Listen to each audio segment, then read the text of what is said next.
experienced burnout. And the more I thought about this talk, the more I thought about this community that I've worked with over the last 10 years in a coaching capacity, the more frustrated I got, because this is something that is not a shock to us. It's not a mystery. It's not unknown. In fact, in 2022, the World Health Organization highlighted burnout as a major issue worldwide. And so they were urging companies, organizations to look at their policies, to look at the setups, look at the workloads, because it was having such a negative impact on the workforce. And I don't need to tell you, but stress is a killer. Stress does not do anything good for our bodies except in the short term. So the fact that 3 years later, not only has this problem not been addressed, but I think it's gotten worse with the whole backlash of working from home. Companies are trying to get people back in the office. They're trying to get their own agendas pushed through. So I want to say that, acknowledging that it is still a major issue. I'm frustrated we're still talking about it, but I want to give you some really actionable tools and resources from an individual basis so that you can maintain your well-being, you can reclaim it, because honestly, we got to stop giving it away. It is our power center. We got to make it happen.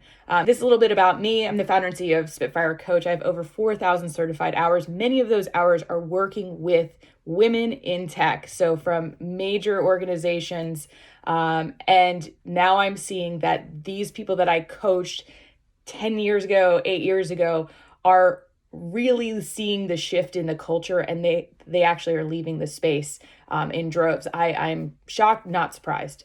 I'm a master certified coach, so lots of hours in the coaching space, and I focus on releasing past resentments in the workplace, which I think are contributing a lot to burnout.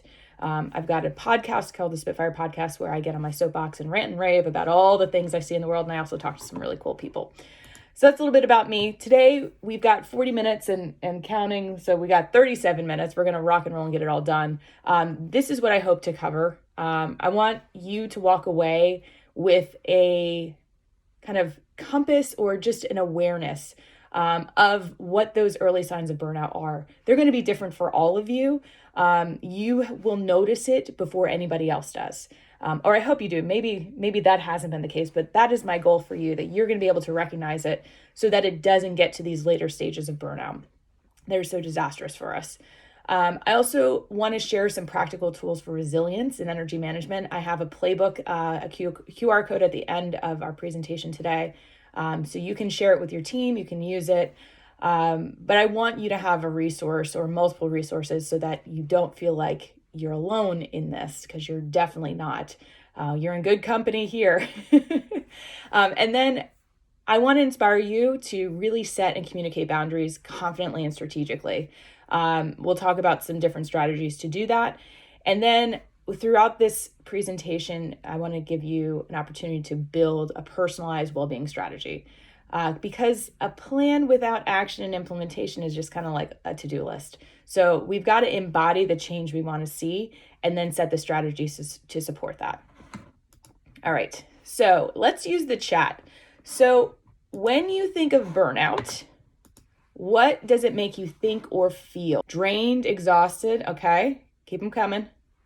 Hopeless, overwhelmed. Typically, I feel overwhelmed and drained. Unappreciated. Yeah. Oh, I'm getting like all the feels from that. I feel you. Brain fog, exhausted, and sometimes I want to change my career entirely. Yes. Just want to give it all up.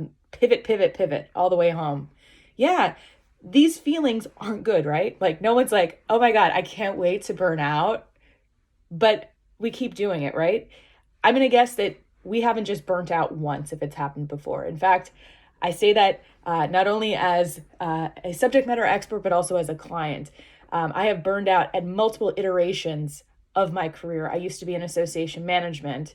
I owned a CrossFit gym. I also had a hat business when I was 12. And at every stage, at some point in those different careers, I burnt out. And so I thought, I'll just open my own business in the coaching space and everything will be fine.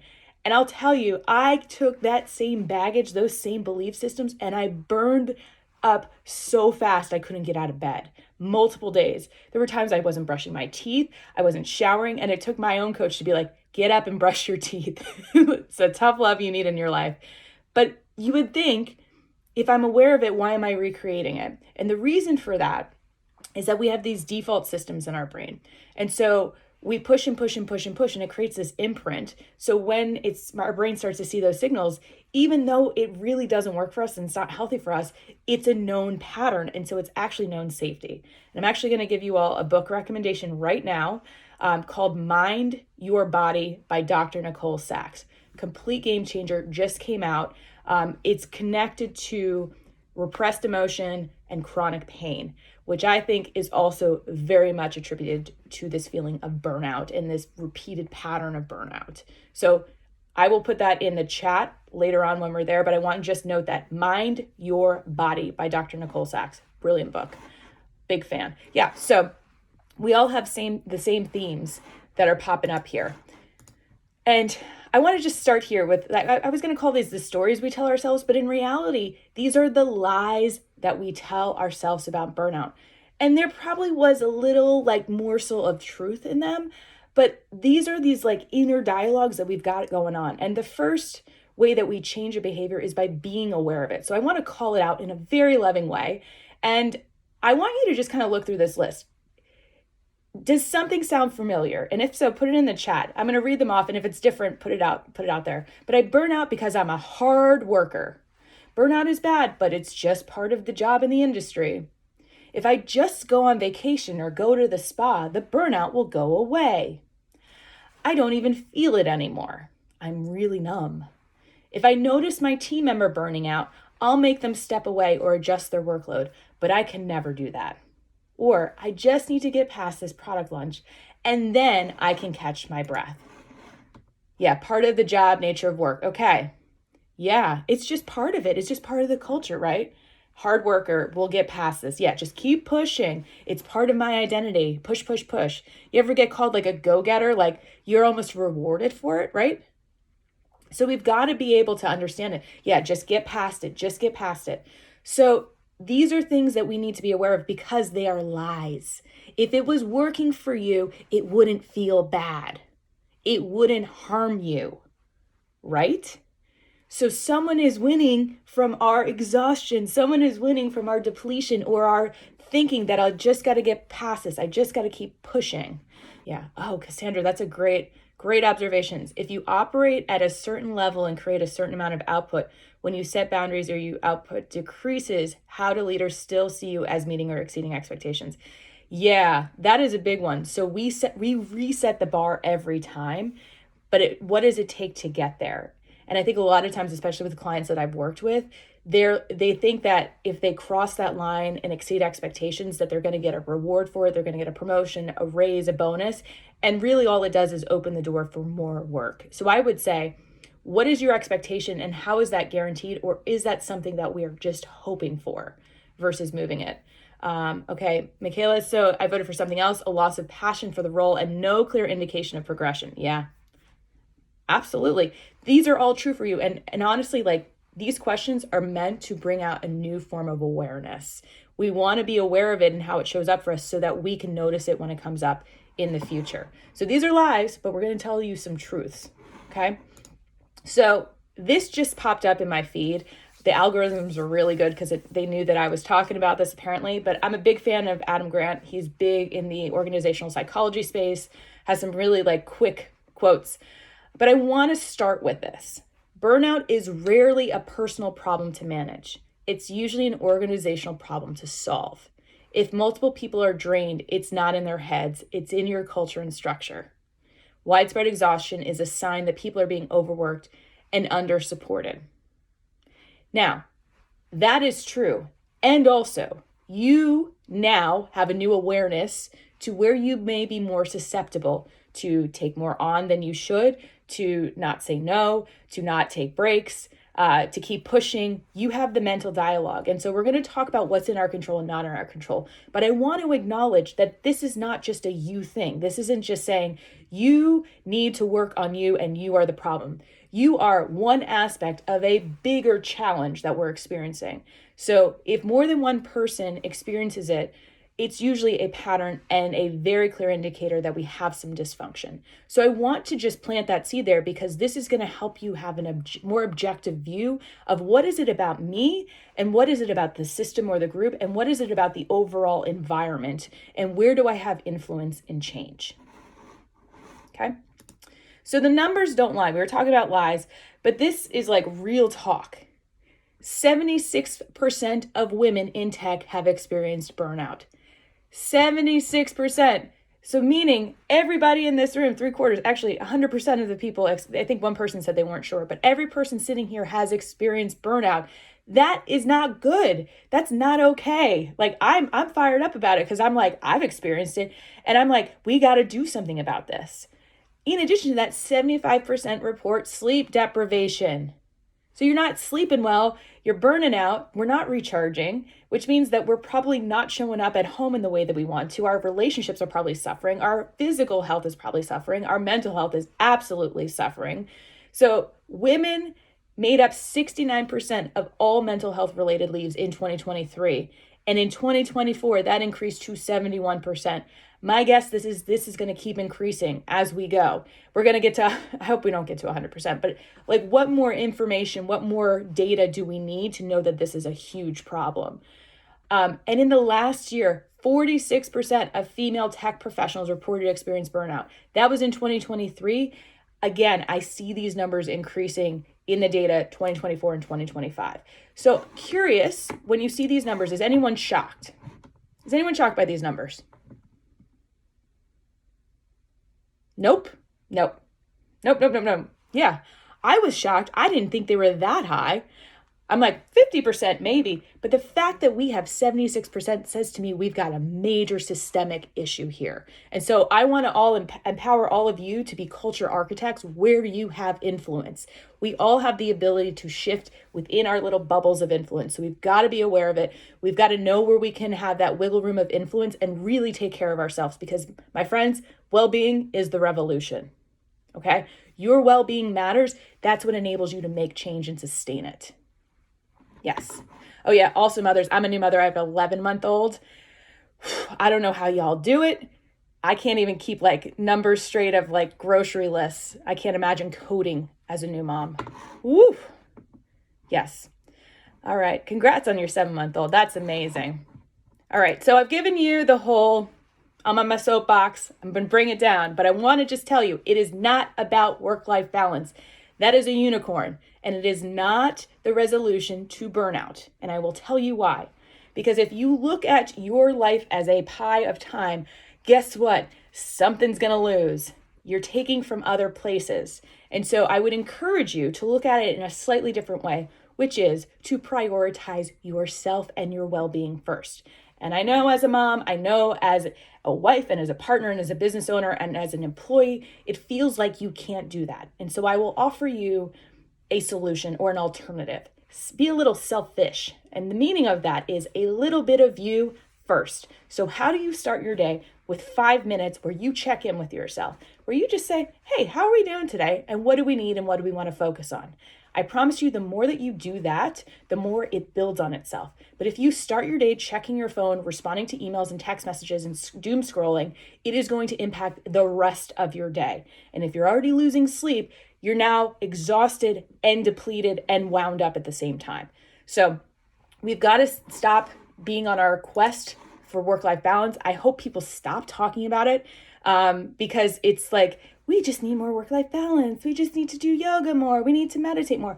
No, you need to do basic stuff. Like just cut the noise for 5 minutes if you can. Go lock yourself in the closet. Go like run the water and make it seem like you really have to brush your teeth or go to the bathroom. But wherever you find your little micro pieces, use it, because I promise you that will help shift into focusing on you, honoring your inner voice, and making the magic happen that we all need in the world. The World Health Organization, I brought them up. They talked about 3 dimensions of burnout. So they talked about exhaustion, cynicism, and reduced efficacy, meaning you're not as effective as you used to be. Cynicism is like you're kind of like, might be a little patronizing, a little passive aggressive. I think I'm going to show you 2 different models. You pick the one that resonates most with you, but I feel like it doesn't do enough in the build up to burnout. So in the 4 stages of burnout, this was developed in the 1980s from Edelwich and Brodsky. It starts with enthusiasm, and I see this pop up so much. You ever do this where like you're tired, but you're like, give it all to me. Give me the workload. I'm a superhero. Pile it on my plate. I got this. So this overexertion of energy and expectations, this feeling of like, I need to do it. Yeah, Cassandra, I got it. I'm one of those too. I'm like, I'm invincible. Just keep giving me more work. And then I'm going to get my pat on the head and people are going to tell me how wonderful and powerful and unstoppable I am and resilient. Please don't call me resilient. It is not a compliment. Then when our load is too high, oh yeah, ADHD is we got to be really good at taking care of ourselves for sure. So then we hit this stagnation period where our energy reserves start to deplete because there's only so long that you can sprint a marathon. Anyone ever tried to do that? It's impossible, except for like these people who train their whole lives and are built like gazelles. But we get into this, I have to do it. I have to do it. Like I'm exhausted, but I have to do it. And so we create this like judgment on ourselves. If I don't do it, I'm not good enough. So then we do this like self beat up.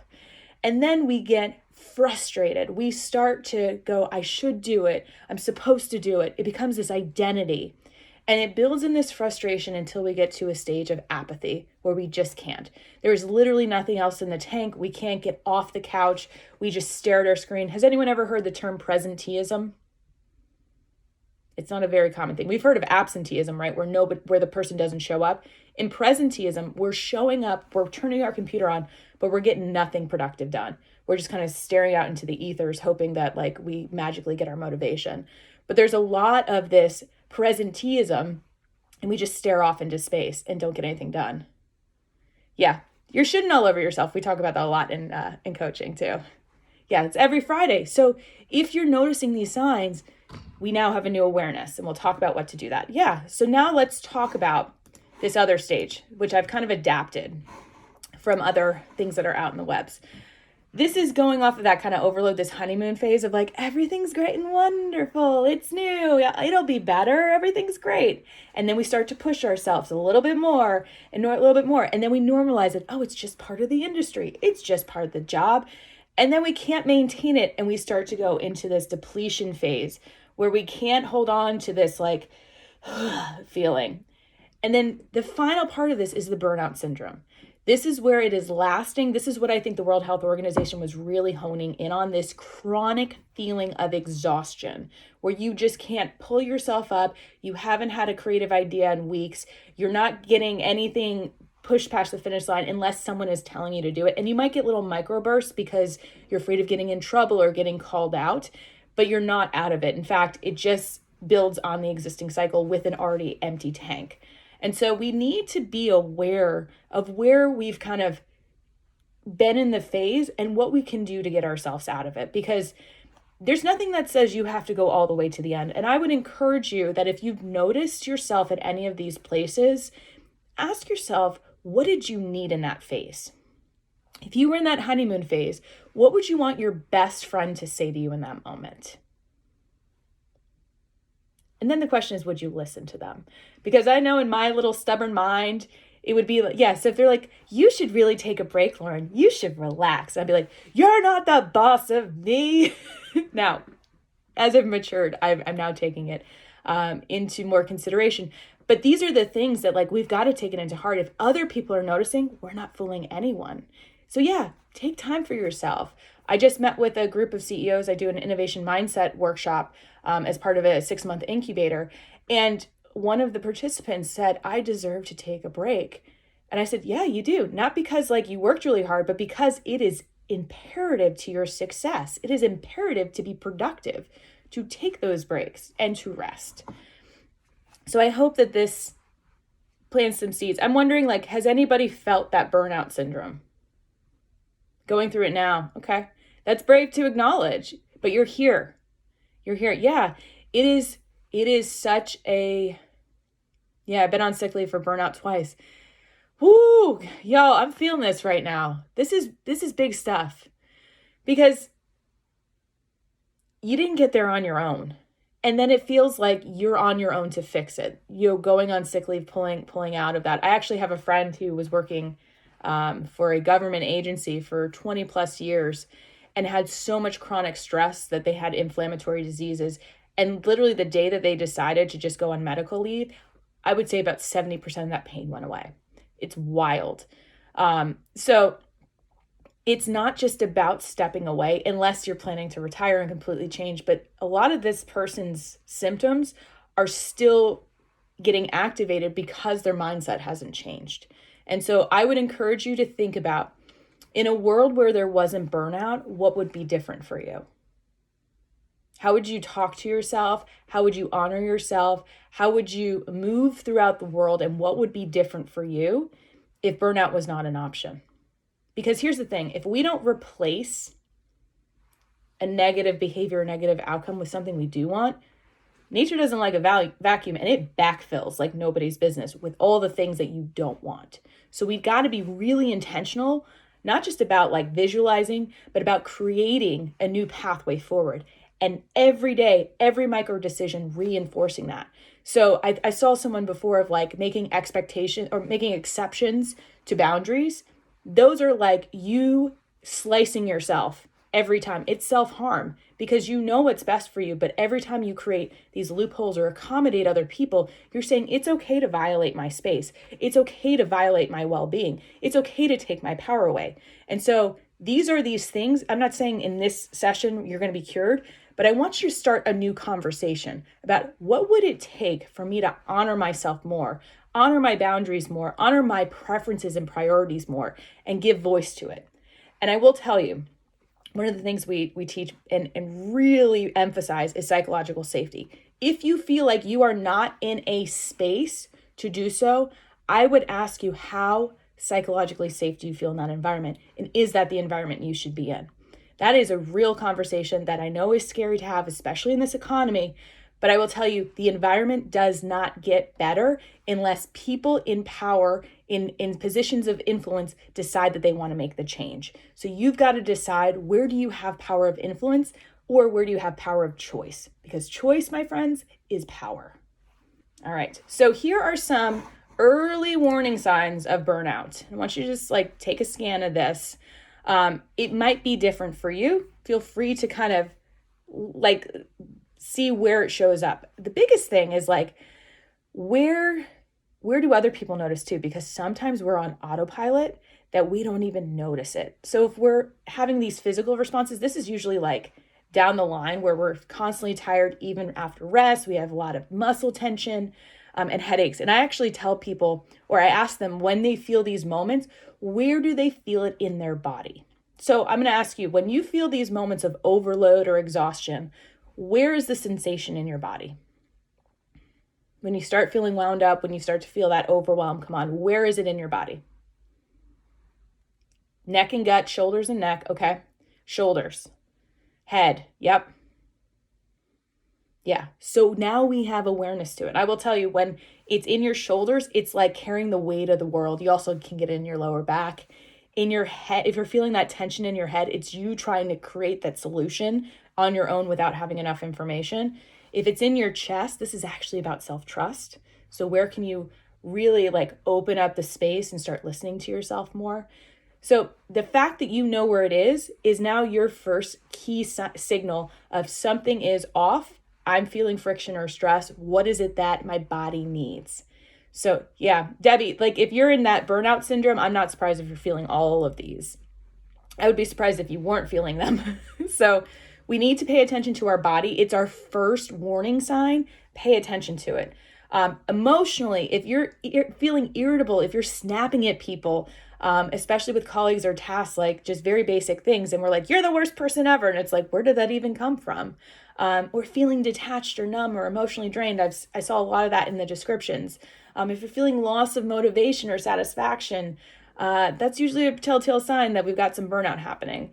Or if you're feeling anxiety or dread about work. I actually was working with a client that I'd worked for 20 years. Recently, this was happening.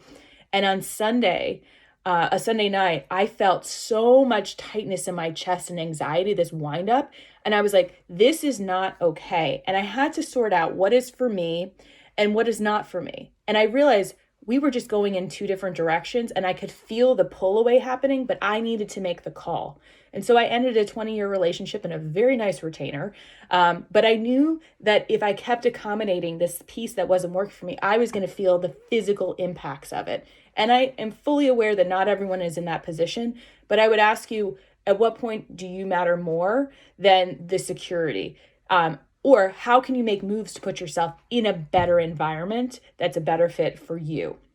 Because you only have one life to live. You only have one body, one vessel. You got to take care of it. If we keep accommodating the shoulds, we're going to get buried in them.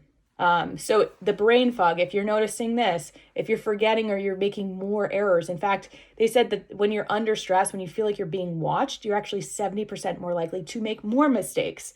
So we've got to address it, because then it just becomes this whole wind up and this whole roller coaster that we keep getting back on and throwing up in. We're like, I'm nauseous and sick, but let me get back on this ride. And then also, if we're having decreased creativity, I don't know about you, but like coming up with new ideas when I'm completely exhausted is almost impossible.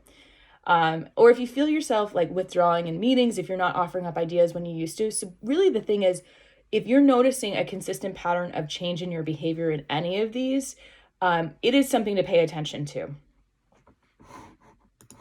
All right. So here are some early things to watch for. I know that we're already seeing the signs of those other 4, but if you're finding yourself skipping or muting meetings more often, if you're just kind of disengaging, if you're scrolling through your phone when you should be engaged in the conversation, that's something to pay attention to. If you're dreading Slack messages or emails, if you hear the sound or you see a name pop up and you feel this sensation, something to be very, very aware of.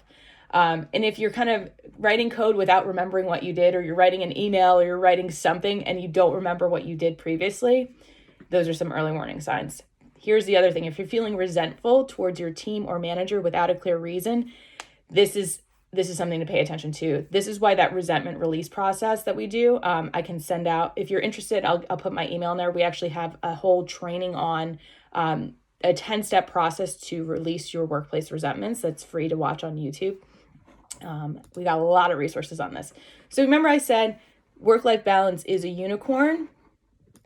The replacement is alignment. Alignment means that what you want, your preferences, what's important to you, how you show up best, when all those things show up, so the inner voice that you're using and how you're speaking out, all of those things are in alignment. It's really what we're after, and it's what we deserve. And so when we have a position of agreement or alliance, we get that feeling of flow. So basically, burnout is the outcome of multiple lines of friction, meaning that what's important to you, your values, your preferences, your expertise, your talents, when they are not being honored or worked together, that's what's creating friction on the expectations. So when we have unmet expectations, it is the number one reason why relationships break down. And that could be the relationship with the company, with your boss, with clients and customers. But if we don't address the friction, it just gets deeper and deeper and deeper, and we internalize it and personalize it. So if we can stop it at the point of being aware of the friction, we actually have more options to fix it, to solve it, to shift it. So what can we do about all of this? I'm sure you're wondering. You're like, Lauren, you've just given me all the problems and we only have 9 minutes left. Well, here's a very simplified version of this. Number one, we first have to be aware of it, which I think everyone on this, we're calling this a webinar presentation. Everyone who's here right now is aware of it. You're aware when it's happened. You're aware that it's happening now. After that is identifying, reflecting, and having resilience. So here's more on that. These are questions to ask yourself once you are feeling like I got some resentment showing up. So what you can say to yourself is, I'm aware that I'm burned out and I need a change. So then the question is, where do you feel it in your body? Where's that sensation? It could be like a stressor. Let me just say, you don't have to get to the full burnout syndrome to say I'm burnt out. We can just stop with, I'm feeling overloaded. I'm feeling my anxiety pick up. I'm feeling wound up. Whatever that sensation is, call it when you see it. You have this responsibility for yourself. If you notice that a child had a cut in their leg, you wouldn't wait until they're bleeding out to help them, right? I know that was very vivid, but you would go and see what's happening. You would assess, you'd get them a Band-Aid, you get it cleaned up. We wouldn't allow it to fester, but instead we do that with our mental health. So notice it when it arrives in your body. Call it objectively. I'm noticing tension. I'm noticing that I'm feeling wound up in my chest. Then I've identified that my current environment, workload, and mindset aren't sustainable. It could be one, it could be all of those. So what do I need to change? What I would encourage you is, if you're focusing on what you don't want, let's flip that to what we do want. So if I don't want to be micromanaged, the alternative to that could say, I want to have more agency and autonomy in the space. Okay?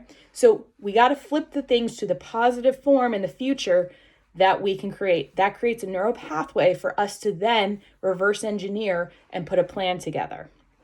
Then we can reflect on, what you want to feel. So I want to feel healthy. I want to feel appreciated, rested, powerful, and productive.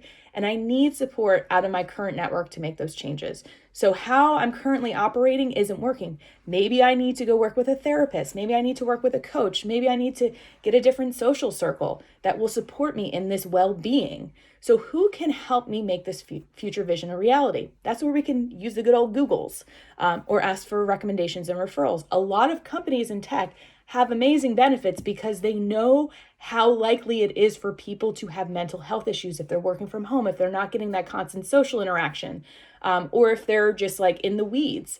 They know it's an issue, which is why they actually have a whole benefit. And I see so many employees not take advantage of them. And then resilience comes from, remember I said, don't call me resilient. Resilience is a muscle. People who are resilient are typically seen as like, getting through hard times all the time. Nobody wants to have to get through hard times all the time. It's exhausting. So we build our resilience muscle by saying, in the future, I'm going to listen to my body sooner and I'm going to take care of myself. So I want you to think about, what do you promise to do when you notice any of those signs in your body? So I'm just going to pause here. I want you to answer that last question.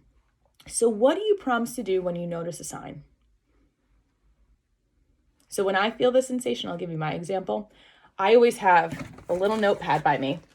Got it right here. And I start asking myself curious questions about how I'm feeling. Take a short break. So I'm leaving the space and I'm writing. I'm taking a deep breath. I'm drinking water. Take a walk if possible. Awesome. Is this my expectation or others? Yeah. So I would even just say, like, whose expectation is this? What part of this am I owning and what is not for me?